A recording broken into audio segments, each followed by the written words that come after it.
ओम श्री परमात्मने नमः। अथ सप्तदशोऽध्यायः। अर्जुन उवाच ये शास्त्रविधिमुत्सृज्य यजन्ते श्रद्धयान्विताः तेषां निष्ठा तु का कृष्ण सत्त्वमाहो रजस्तमः। श्रीभगवानुवाच त्रिविधा भवति श्रद्धा देहिनां सा स्वभावजा सात्विकी राजसी चैव तामसी चेति तां शृणु। सत्त्वानुरूपा सर्वस्य श्रद्धा भवति भारत। श्रद्धामयोऽयं पुरुषो यो यच्छ्रद्धः स एव सः। यजन्ते सात्विका देवान् यक्षरक्षांसि राजसाः प्रेतान् भूतगणांश्चान्ये यजन्ते तामसा जनाः। अशास्त्रविहितं घोरं तप्यन्ते ये तपोजनाः दम्भाहंकारसंयुक्ताः कामरागबलान्विताः कर्षयन्तः शरीरस्थं भूतग्राममचेतसः मां चैवान्तः शरीरस्थं तान् विद्यासुरनिश्चयान्। आहारस्त्वपि सर्वस्य त्रिविधो भवति प्रियः यज्ञस्तपस्तथा दानं तेषां भेदमिमं शृणु। आयुः सत्त्वबलारोग्य सुखप्रीतिविवर्धनाः रस्या स्निग्धा स्थिरा हृद्या आहारा सात्विकप्रियाः। कट्वं ललवणात्युष्ण तीक्ष्णरूक्षविदाहिनः आहारा राजसस्येष्टा दुःखशोकामयप्रदाः। यातयामं गतरसं पूतिपर्युषितं च यत् उच्छिष्टमपि चामेध्यं भोजनं तामसप्रियम्। अफलाकाङ्क्षिभिर्यज्ञो विधिदृष्टो य इज्यते यष्टव्यमेवेति मनः समाधाय स सात्विकः।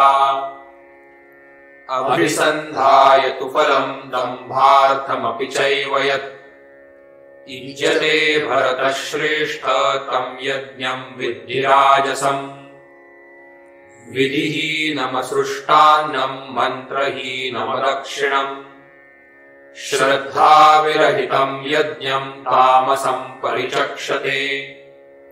देवद्विजगुरुप्राज्ञ पूजनं शौचमार्जवम् ब्रह्मचर्यमहिंसा च शारीरं तप उच्यते।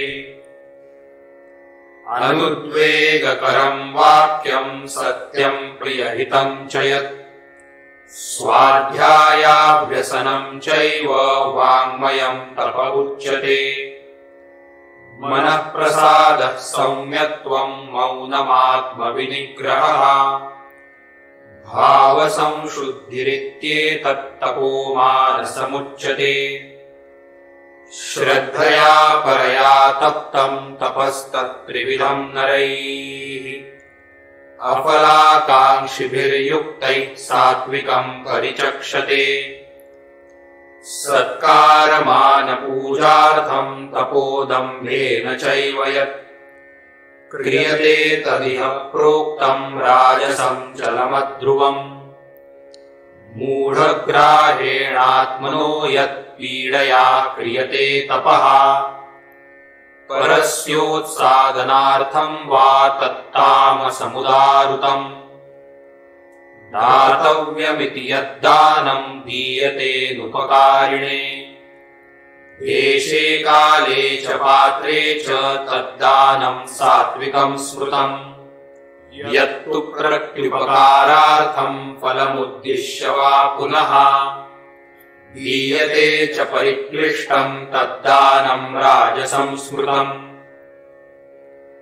अदेशकाले यद्दानम् अपात्रेभ्यश्च दीयते असत्कृतमवज्ञातम् तत्तामसमुदारुतम् ॐ तत्सदिति निर्देशो ब्रह्मणस्त्रिविधः स्मृतः ब्राह्मणास्तेन वेदाश्च यज्ञाश्च विहिताः पुरा तस्मादोमित्युदाहृत्य यज्ञदानतपक्रियाः प्रवर्तन्ते विधानोक्ताः सततम् ब्रह्मवादिनाम् तदित्यनभिसन्धाय फलम् यज्ञतपक्रियाः दानक्रियाश्च विविधाः क्रियन्ते मोक्षकाङ्क्षिभिः सद्भावे साधुभावे च सदित्येतत् प्रयुज्यते प्रशस्ते कर्मणि तथा सच्छब्दः पार्थयुज्यते